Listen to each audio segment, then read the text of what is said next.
Sa pool sa CCTV camera ang isang lalaking pumasok sa loob ng isang simbahan sa Batangas sakay na motorsiklo at gumawa pa ng eksena malapit sa altar. Yan ang ulat ni Isaiah Mirafuentes. Sa kuha ng CCTV ng Taal Basilica sa Batangas, makikita ang pagpasok ng isang lalaki habang nakasakay sa kanyang motor at may angkas na babae.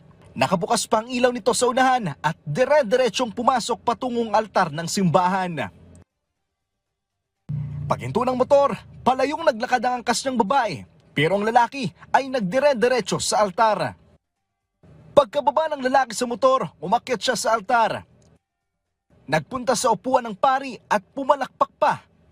Agad din naman siyang umalis na parang walang nangyari.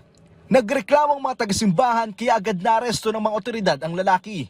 Medyo na-open talaga sila dahil sagrado yung simbahan, pinasok niya yung motor doon, naupo doon sa presidential chair, tsaka pumalakpak. Siyempre, yung Basilica, yan ay dinadayo talaga dito at mataas ang pagkilala ng mga tao dyan sa simbahan. Inamin ng suspect na girlfriend niya ang angkas na babae. Hindi raw siya nagdadrugs at walang ginagawang masama. Hindi ako nagamit tinuturuan ako ng tao kung kayo naniniwala sa Diyos. Tinitingnan rin ng mga pulis kung may problema ang lalaki sa pag-iisip. Naniniwala naman ang simbahang Katolika na bawat parte ng simbahan ay mahalaga at itinuturing na sagrado. Yung ipasok mo lang yung motor mo, mali na yon sa simbahan. Tapos alam natin na sagrado ang altar na hindi dapat yung ginagawa.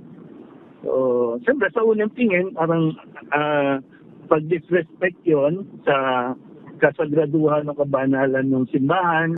Maharap ang suspect sa kaso ng paglabag sa Revised Penal Code Article 133 o hindi pagrespeto sa relihiyon. Isaiah Mirafuentes para sa Pambansang TV sa Bagong Pilipinas.